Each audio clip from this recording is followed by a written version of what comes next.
Sin embargo, en los años recientes han surgido nuevas amenazas con todo el tema de la inteligencia artificial. Ahorita, uno de los temas es la suplantación de identidad del usuario final. Y así como ahorita se está utilizando la inteligencia artificial para cosas buenas, ya se puede utilizar la inteligencia artificial para suplantar los rostros, la voz de una persona y en vivo. Ya el año pasado hubo el primer caso documentado en el cual utilizaron inteligencia artificial, esta técnica se llama deepfake, para suplantar a un director general en una videoconferencia, donde le instruía a su CFO que hiciera una transferencia fuerte a otra entidad. Y pues primero le llegó por correo electrónico, suplantaron su correo electrónico, el CFO dijo, oye, es que aquí esto no me cuadra, quiero hablar directamente con él. Dijo, sí, claro, hacemos una videoconferencia. ¿Cómo crees? Ahorita mencioné la tecnología de la banda magnética. Anteriormente existía, bueno, todavía existen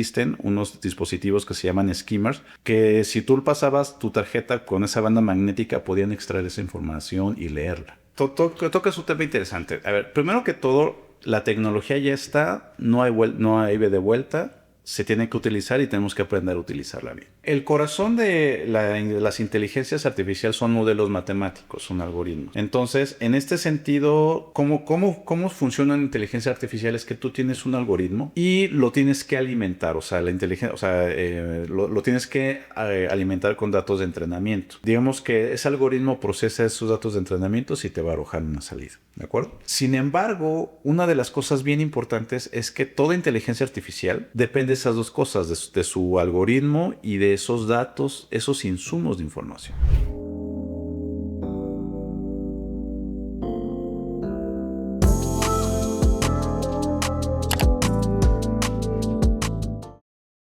Participa en Neuron Logistics Summit y conecta con líderes logísticos de las principales industrias en México.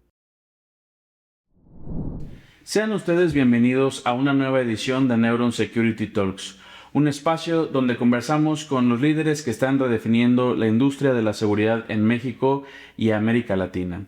El día de hoy tenemos a un invitado clave, Omar Vázquez, que es CISO en Civale. Omar, bienvenido a este espacio. ¿Cómo te encuentras el día de hoy? Excelente, muy bien, muchas gracias. Gracias por la invitación.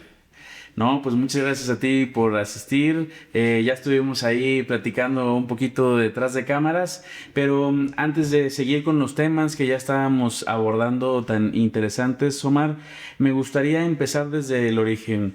A todos mis entrevistados les pregunto cómo es que nace la empresa, cuál fue la necesidad del mercado que buscaba resolver desde el primer día y que fueron encontrando, digamos, fallas, errores dentro de la industria, que fue como nace la empresa. Excelente, pues bueno, la empresa nació ya hace unas décadas atrás, justamente se dedica a la emisión de vales. Anteriormente, como lo recordarán, eran en papel. Si hace algunos añitos lo recuerdan, o sea, les daban como una chequera. Uh-huh. Y justamente la gente en ese momento iba e intercambiaba el vale por un producto o servicio.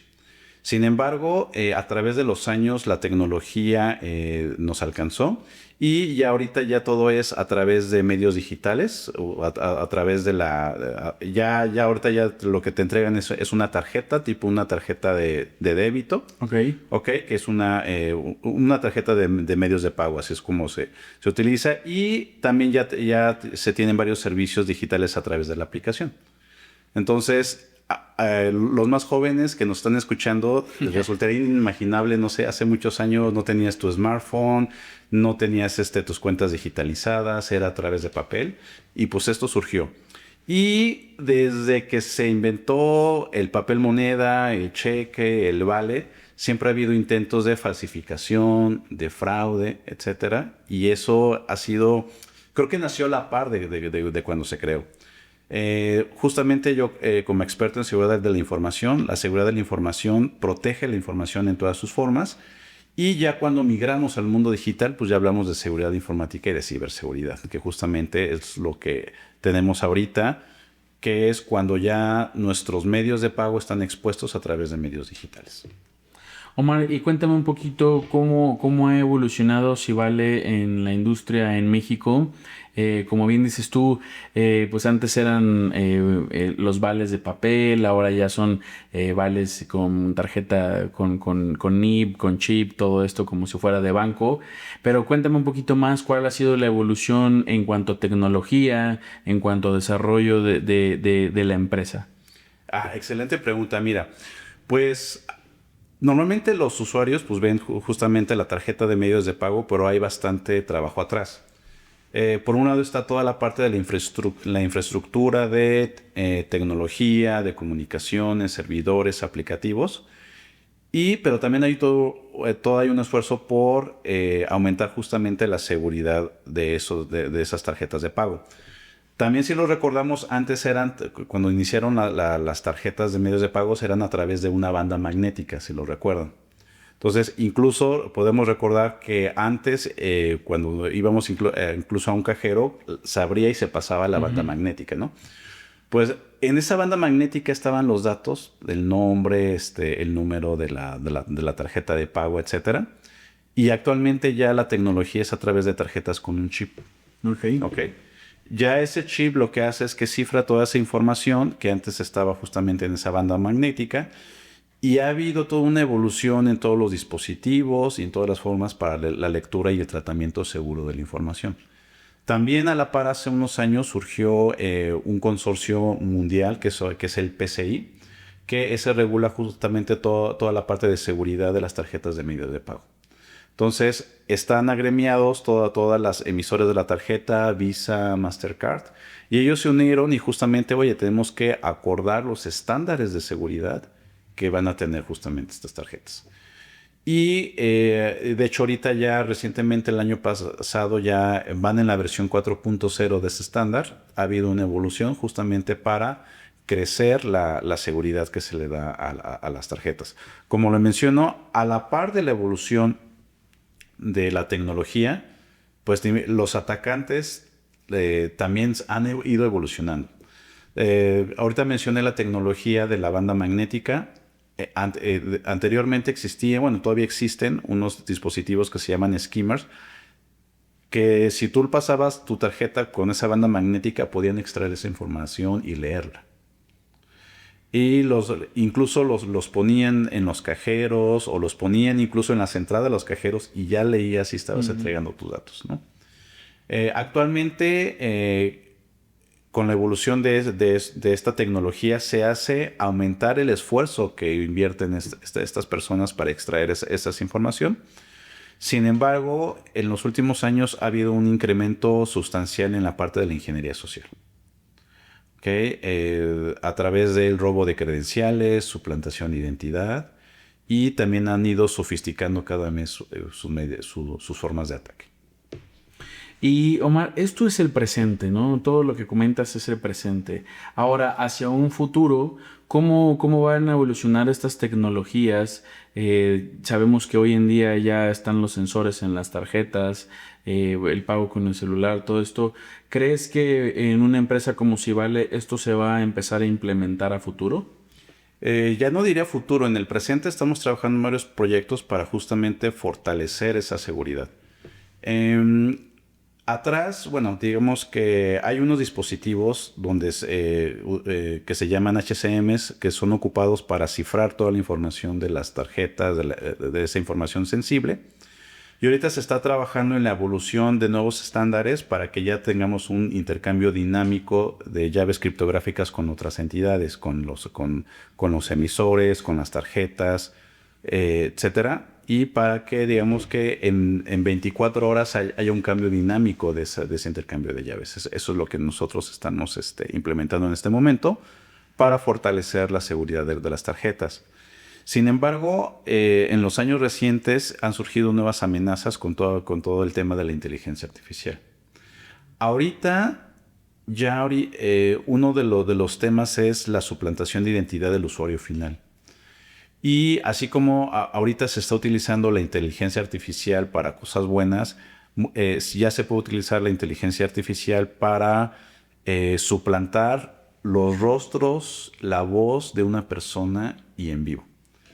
Ya el año pasado hubo el primer caso documentado en el cual utilizaron inteligencia artificial, esta técnica se llama deepfake, para suplantar a un director general en una videoconferencia, donde le instruía a su CFO que hiciera una transferencia fuerte a otra entidad. Y pues primero le llegó por correo electrónico, suplantaron su correo electrónico, el CFO dijo, oye, es que aquí esto no me cuadra, quiero hablar directamente con él. Dijo, sí, claro, hacemos una videoconferencia. ¿Cómo cree? Exactamente. Ya ya hubo un caso documentado. Esto lo recibí de primera mano en una conferencia que tuve en diciembre con una asociación de ciberseguridad, se llama ISACA, y ahí nos lo presentaron.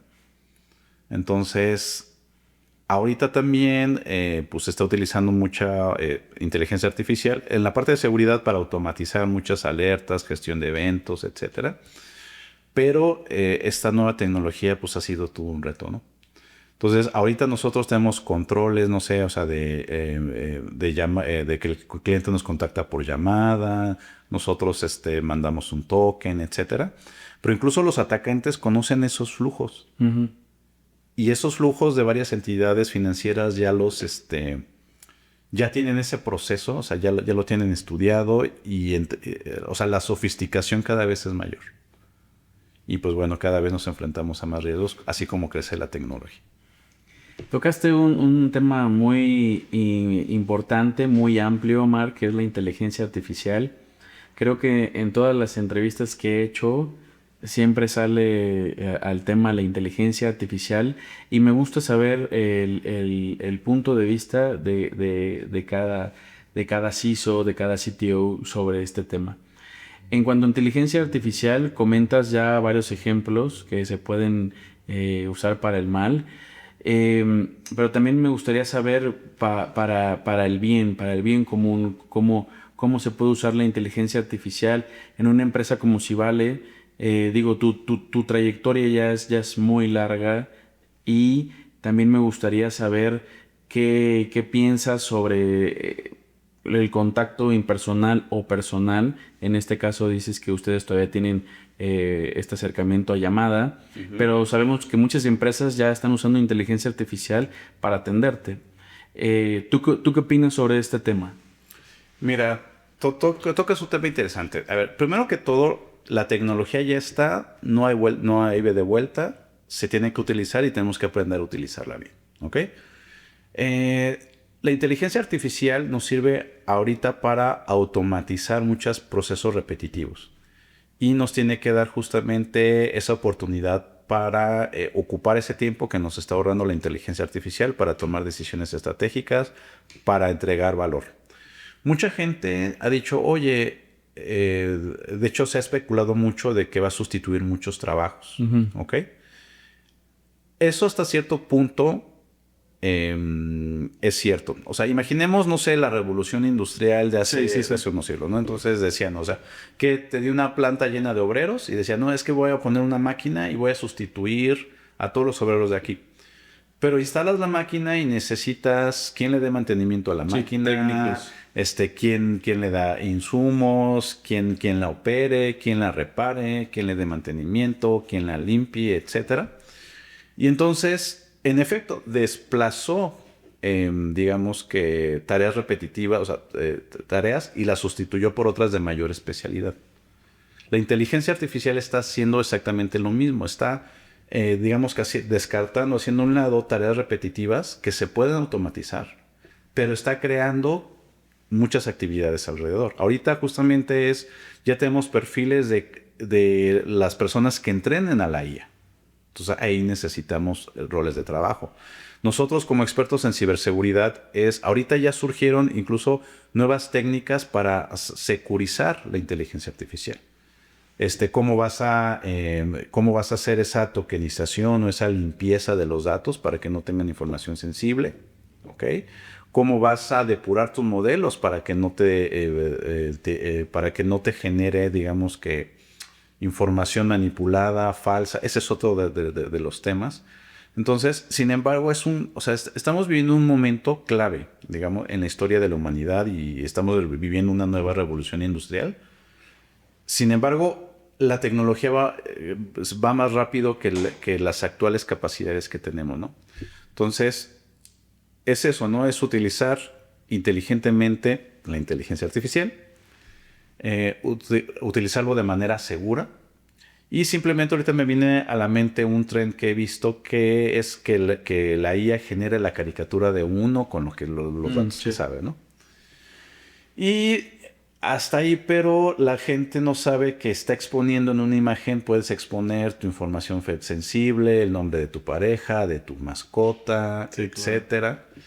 Y incluso muchas de esas son preguntas de seguridad cuando tú quieres cambiar una contraseña. Oye, que en dónde trabajas, oye, el nombre de tu mascota, que tu fecha de nacimiento, que tu puesto. Ajá. Entonces, no está, o sea, es divertida esa tendencia, pero sí es muy importante filtrar eso, sí. O sea, el no exponer los datos sensibles, ¿no? Esa es una de las primeras tareas que tenemos como responsabilidad todas las empresas. Y aprender a enseñar a nuestros colaboradores a utilizarlo de manera eficiente e inteligente. Oye, Mar, y te quiero hacer una pregunta, es una duda que traigo desde hace mucho. La inteligencia artificial que tú platicas, que se usa para empresas o que usan los ciberatacantes, ¿es la misma inteligencia artificial que nosotros usamos como ChatGPT o son inteligencias artificiales de mayor rango? ¿Hay una diferencia? Excelente pregunta. Mira, el corazón de las inteligencias artificiales son modelos matemáticos, son algoritmos, ¿de acuerdo? Entonces, en este sentido, ¿cómo funciona la inteligencia artificial? Es que tú tienes un algoritmo, ajá, y lo tienes que alimentar, o sea, la inteligencia, o sea, lo tienes que alimentar con datos de entrenamiento. Entonces, digamos que ese algoritmo procesa esos datos de entrenamiento y te va a arrojar una salida, ¿de acuerdo? Sin embargo, una de las cosas bien importantes es que toda inteligencia artificial depende de esas dos cosas, de su algoritmo y de esos datos, esos insumos de información, ¿ok? Entonces, es todo un dilema ético porque justamente ChatGPT u otras otros modelos de inteligencia artificial pueden utilizar los mismos algoritmos, pero sus insumos fueron diferentes. ¿Okay? Entonces, ChatGPT es una de las inteligencias más genéricas. Ya hay otros modelos que se utilizan, por ejemplo, para ciberseguridad, tanto para defensa como para ataque. Y aunque utilizan, como te digo, el mismo modelo, pero son insumos diferentes, ¿de acuerdo? Y también una de las cosas es que ahorita está muy sobre la mesa es la ética, ¿no? Porque prácticamente con esos datos de entrada, pues tú puedes moldear la realidad, las salidas y de alguna manera influir en el pensamiento de las demás personas.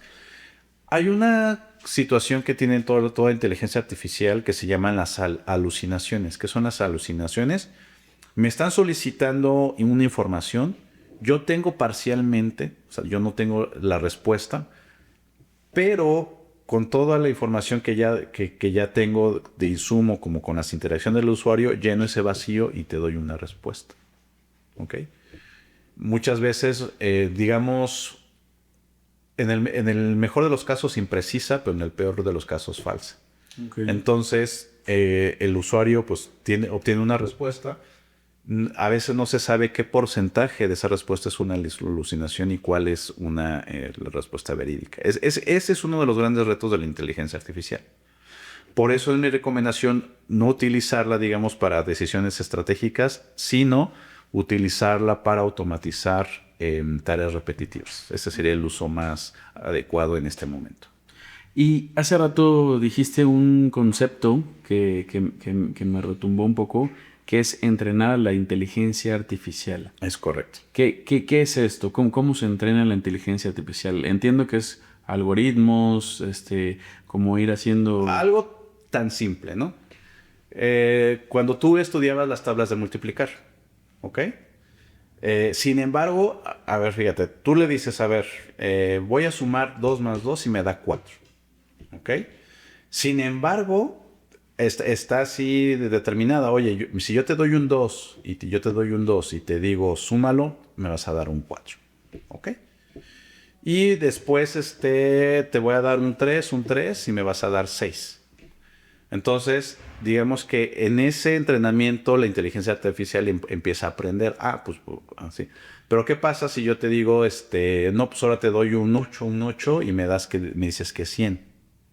Eso significa que pudo aprender por una insuficiencia de datos. O sea, toda inteligencia artificial tiene un entrenamiento, que son justamente los valores iniciales que van a configurar a la inteligencia para que me dé las respuestas. Órale, qué interesante. Oye, Mar, y digo, tú has estado mucho, nos platicabas ahorita detrás de cámaras que has estado en la parte de financiera. ¿Cuál crees tú en este presente en México, sobre todo, cuáles son las industrias más atacadas? Ok, justamente la industria financiera es de las más atacadas.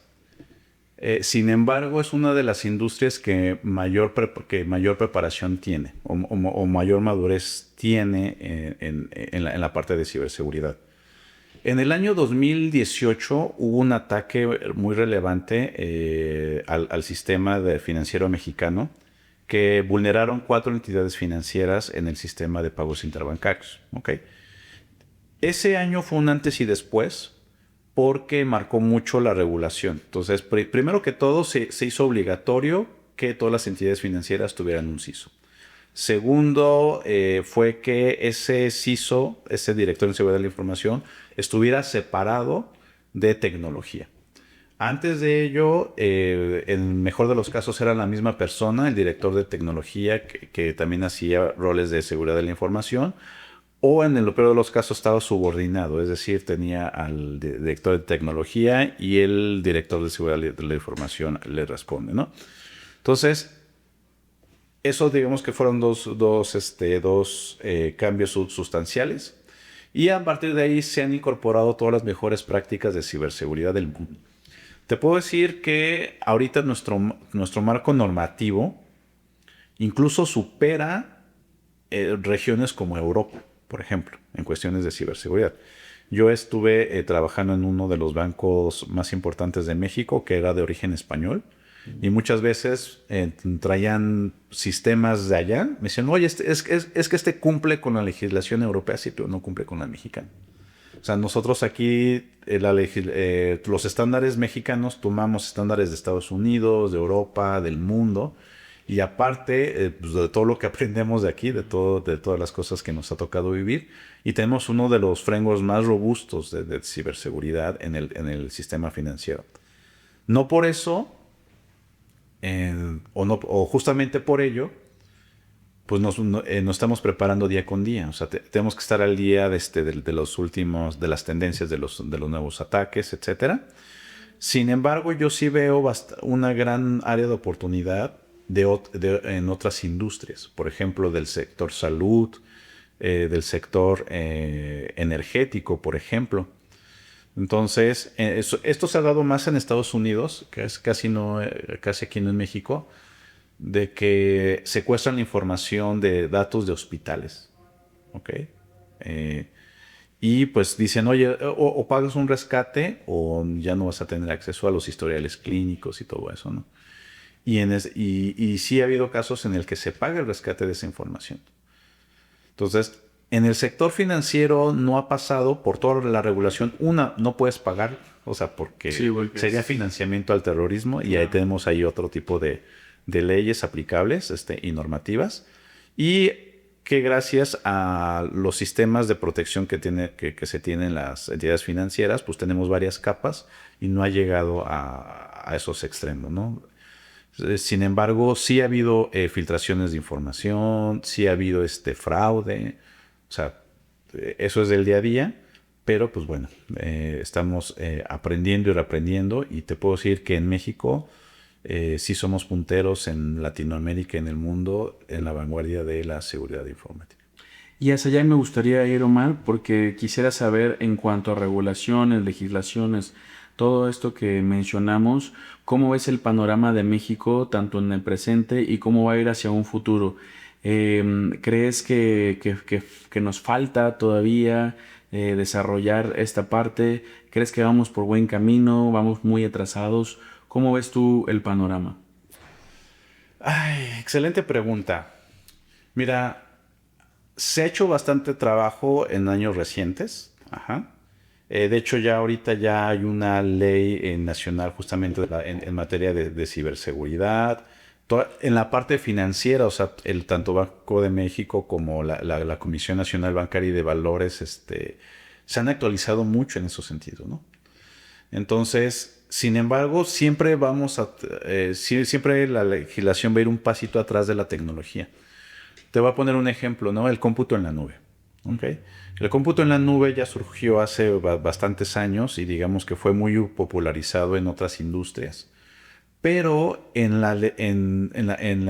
cuestión bancaria se tardó aquí en México en implementar porque la regulación, o sea, daba a entender que pues tenías que tener tus servidores físicos on-premise.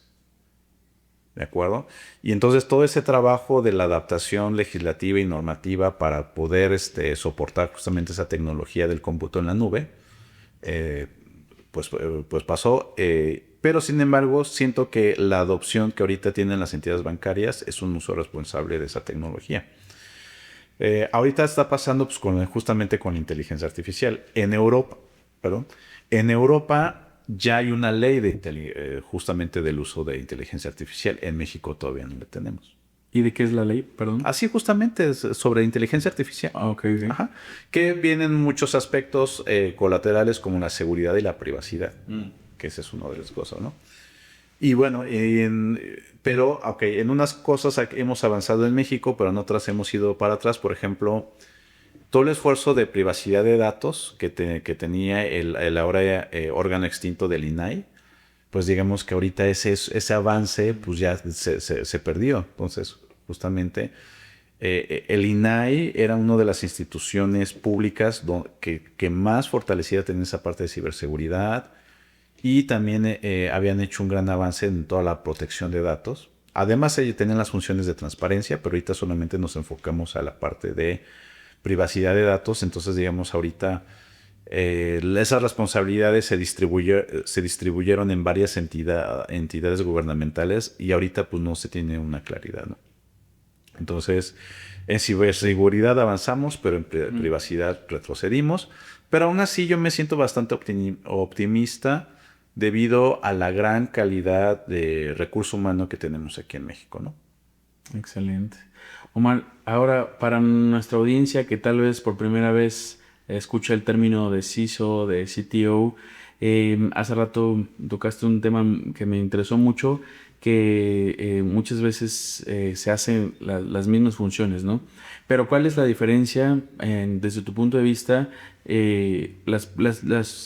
digamos, las funciones principales de un CISO y de un CTO? Excelente.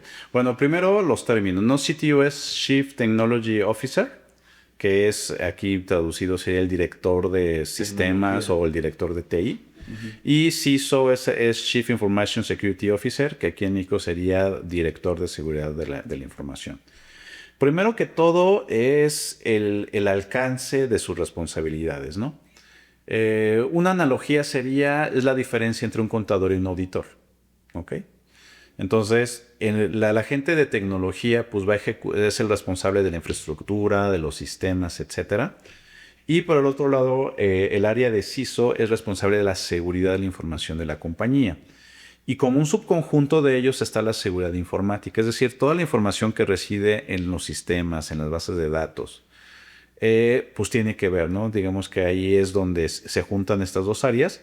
Sin embargo, el CISO tiene que definir políticas, procedimientos, y muchas de esas políticas y procedimientos no las puede ejecutar él, las tiene que ejecutar la gente de tecnología. Por eso es que antes muchas decían, oye, pues es que con una persona pues que haga las dos cosas, pero realmente, pues digamos que ahí hay una, ¿cómo decirlo? Conflicto de interés entre unas cosas y otras, ¿no? Y lo más importante es que el director de tecnología tiene que seguir varios principios, es decir, la usabilidad, de los sistemas, la escalabilidad, etcétera, ¿no? Hay varios que se llaman atributos de calidad de los sistemas. Y por el otro lado, el CISO es responsable de 3 cosas: es la confidencialidad, integridad y disponibilidad de la información. Y muchas veces la confidencialidad o la integridad está peleada con la usabilidad. O a veces tenemos que sacrificar una por la otra. Te voy a dar un ejemplo súper sencillo. Para tú acceder a tu sistema y que sea seguro, tienes que tener un password con ciertas características, ¿no? Pero entre más larga sea la longitud, más caracteres especiales le pongas, pues es más complicado al usuario recordarla y se va a tardar más tiempo, ¿no? O colocas un múltiple factor de autenticación. Oye, ya me autentiqué con contraseña y ahora te mando un token o por biométrico, etcétera. Entonces, cualquier control de seguridad adicional que tú le pongas va a repercutir o al rendimiento o a la usabilidad del sistema.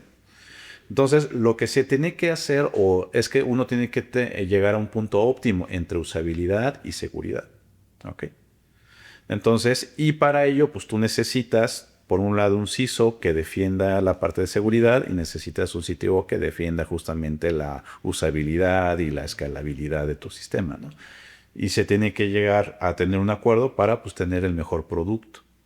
Una de las cosas más importantes es que la mayoría de las empresas no son empresas de ciberseguridad. O sea, simplemente las empresas financieras pues tienen que sacar productos al mercado, que es justamente el insumo que tiene la empresa, ¿no? Y esos son en todas las áreas, pero se tiene que lograr un equilibrio, ¿no? O sea, equilibrar la seguridad con la funcionalidad de tu negocio. Y ahora, desde tu rol como CISO en Civale, ¿cuáles son tus principales responsabilidades y funciones? La principal función es justamente liderar la estrategia de seguridad y, como te lo mencioné hace rato, estar al día con las tendencias de los ataques, conocer justamente las nuevas formas de hacer fraude para prevenirlas, implementar controles para brindarle una mayor seguridad a nuestros usuarios y a la empresa, ¿no? Y tu día a día, ¿cómo es, Omar? O sea, me gustaría saber, imaginar un poco cómo es tu día a día dentro de la oficina, cuáles son, digamos, los correos que recibes, o sea, qué es todo esta parte laboral tuya como un CISO, que me gustaría Es saber un bastante poquito variada, más. fíjate muy bien. Lo principal es... las funciones de ciberseguridad tenemos 3 principales. Una es la parte preventiva, es decir, todo lo que nosotros tenemos que hacer para prevenir los ataques, desde la concientización de seguridad de la información, desde la creación de políticas, etcétera. Otra parte está la detección, que es, tenemos que estar al pendiente del monitoreo de todo lo que está sucediendo. Y la parte más complicada es cuando ocurre un incidente de seguridad de la información, cómo te vas a recuperar y cómo vas a darle la continuidad del negocio, ¿no? Básicamente son esas 3 responsabilidades. Pues recibimos de todo, ¿no? Desde que ya te mandaron, oye, es que mira, ya hubo alguien que tenemos el pantallazo de una aplicación pirata. Okay. Que está suplantando y ya le está pidiendo información al usuario. Entonces, en ese sentido, jamás descarguen una aplicación que no sea de las tiendas oficiales, menos una aplicación financiera. Ninguna entidad financiera te va a pedir tus passwords, etcétera, ni te va a solicitar que instales alguna otra herramienta o aplicación que no sea la oficial. Eso es súper importante. Entonces tenemos eso, ¿no? Tenemos también los correos que tenemos con los otros directores, con la gente de tecnología, con la gente de cumplimiento, responder también todas las solicitudes que dan las autoridades, por ejemplo, la Comisión Bancaria, Banco de México, etcétera. Entonces, siempre que haya un potencial riesgo de seguridad de la información, se tienen que reportar a las autoridades. Ahorita ya hay una colaboración estrecha entre las entidades financieras y las autoridades. Y el otro es justamente pues coordinar al equipo de trabajo, ¿no? Entonces, coordinar los esfuerzos internos que se tienen para pues, llevar a cabo estas actividades, ¿no? Básicamente ese es un día a día en un director de seguridad de la información.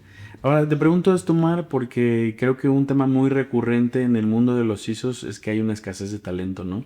Y me gustaría saber tu punto de vista, ¿por qué crees que existe esta escasez? Mira, yo ya te lo puedo decir que no es que haya escasez de talento. De hecho, me he topado y de hecho yo he estado en el frente tanto formando talento como también he sido parte, o sea, he estudiado. Aquí en México tenemos universidades, por ejemplo, está el Politécnico Nacional, está el TEC de Monterrey, está la Universidad Autónoma de Nuevo León, el ITESO de Guadalajara, que tienen programas completos en la parte de seguridad de la información. Eso hablando solamente de la parte civil. En la parte militar, pues también tenemos el CESNAP de la Marina, y también el Colegio de Ingenieros Militares ya también tienen un posgrados en ciberseguridad. Eso en la parte académica. En la parte de profesional, aquí en México como tal no tenemos asociaciones de ciberseguridad, pero Estados Unidos tienen varias. Tiene ISACA, tiene ICICONCEL, tiene ISS al cuadrado, tiene Offensive Security. Y mucho talento mexicano nos certificamos con esas empresas norteamericanas para nosotros poder desarrollarnos, ¿no? Uno de los retos más importantes es que tiene que haber un match entre la institución con la persona que se va a encargar de la seguridad. ¿A qué me refiero? Ok, no todas las empresas, para que un CISO se pueda desempeñar en una empresa, tiene que haber un proceso de adaptación, de conocer la industria y de conocer la empresa. Creo que eso hace falta, ¿no? Entonces, si hay talento en México, sí tenemos gente extremadamente capacitada. Sin embargo, muchas veces llega a una empresa y hay una frase que yo escuché en mi MBA cuando lo estudié, es que la cultura se come a la estrategia en el desayuno. Entonces, si tú llegas a imponer la seguridad a una empresa donde no tienen la cultura de seguridad, claro, pues va a haber un rechazo. Entonces va a decir, oye, es que no hay aunque sea un genio, un erudito. O sea, yo he tenido casos de colegas, hasta yo también he tenido mis propios tropiezos de que llegas a una organización y tu forma y lo que tú quieres hacer, pues no casa con la cultura que tienes en la empresa. Entonces, y eso no te lo van a enseñar en las escuelas de ciberseguridad y en las certificaciones de ciberseguridad, ¿no? Yo en mi caso, yo tuve que prepararme, no sé, estudiar un MBA, posiblemente un consejo que le daría a mis otros compañeros, no sé, tomar algún diplomado de habilidades blandas, etcétera, para que nosotros podamos apalancarnos de la cultura de la empresa para poder difundir y hacer más natural la parte de la ciberseguridad. ¿De acuerdo? Entonces, yo siento que va por ahí, porque en México tenemos excelentes ingenieros. O sea, en la formación de ciberseguridad, también tenemos abogados que conocen de ciberseguridad. Tenemos bastante talento, ¿no? Entonces, o sea, aquí en México hay muchas asociaciones de ciberseguridad y tenemos excelente personal, ¿no? Eso sí, las barreras de entrada para entrar en este mundo es bastante alto. Porque, por ejemplo, en las licenciaturas o ingenierías verás 1 o 2 materias de seguridad, si acaso, ¿no? Digamos que ya los programas especializados pues, son en estas instituciones que te comento. Y sí, el costo de los cursos, de las certificaciones es bastante alto. Esa es una de las barreras, pero talentos sí hay. Perfecto, Mar. ¿Y qué reto consideras que existe hoy en día para el CISO para acercarse a este tipo de directivos o empresas que todavía no manejan una cultura de ciberseguridad? Justamente es eso, ¿no? Aprender a hablar el lenguaje de los negocios y aprender a comunicar de forma efectiva el riesgo, ¿no? Entonces, otros directivos, no sé, el director de mercadotecnia, el de finanzas, etcétera, pues ellos están muy enfocados en su trabajo. Y para que veas, ahí sí hay un gran reto para poder comunicar y permear lo que hace el personal de seguridad de la información. Te puedo decir que, por ejemplo, si yo sin serlo, tú sin serlo, te puedo decir, oye, ¿qué hace un contador? Y tú más o menos me vas a saber qué decir. Oye, pues se encarga de los números, etcétera. ¿Qué hacen los abogados? Incluso los médicos. O sea, todos tenemos así nociones. Pero sí nos hace falta mucho empaparnos de cuál es el quehacer del día al día de los expertos en ciberseguridad, que al final de cuentas es proteger la información, los activos de información más valiosos son las empresas, son los empleados, son sus clientes. ¿De acuerdo? Entonces, ese es nuestro trabajo. Y yo creo que sería un poquito justamente este espacio que me estás brindando, pues me da la oportunidad de justamente compartir un poquito de lo que sé. Yo sé que te digo, aquí hay mucho talento, hay gente que sabe mucho más que yo, pero para poder transmitir y permear, ¿no? Que sea parte de la cultura organizacional la seguridad. Perfecto, Omar. Pues Omar, lamentablemente se nos está acabando el tiempo. Me gustaría seguir hablando contigo durante horas sobre ciberseguridad. Creo que es un tema que no podríamos acabar en una entrevista. Ojalá pudiéramos tener una segunda parte. Antes de irnos, me gustaría que pudieras darle un mensaje a la audiencia, ya sea desde tu persona, desde tu rol en Civale o por la empresa, pero algún mensaje que te gustaría darle a nuestra audiencia. Sí, por supuesto que sí. Mira, el mayor consejo que les doy es que tomen conciencia de la importancia que tienen ellos mismos y de su información. Muchas empresas pequeñas, incluso pero de cualquier tamaño, dicen, no, es que yo soy muy pequeño, los hackers no me van a ver. Ajá. Es que sí lo van a hacer. ¿Ok? O sea, fíjate, uno de los primeros ejercicios que yo le doy a mis alumnos porque también soy profesor y capacito en la parte de ciberseguridad, hagan un inventario de todos los activos de información que tienen. Oye, tu computadora, tu celular, tu smartphone, todas tus suscripciones de streaming, etcétera, el internet que pagas, tu módem, tus cuentas bancarias. Haz un inventario de todo eso y te vas a dar cuenta lo valioso bueno, todos somos valiosos, pero en términos monetarios y en términos de tecnología, simplemente después de la pandemia, no sé si creo que a todos nos pasó de que incrementamos nuestros dispositivos. Oye, tuve que comprar una computadora, una tableta, etcétera.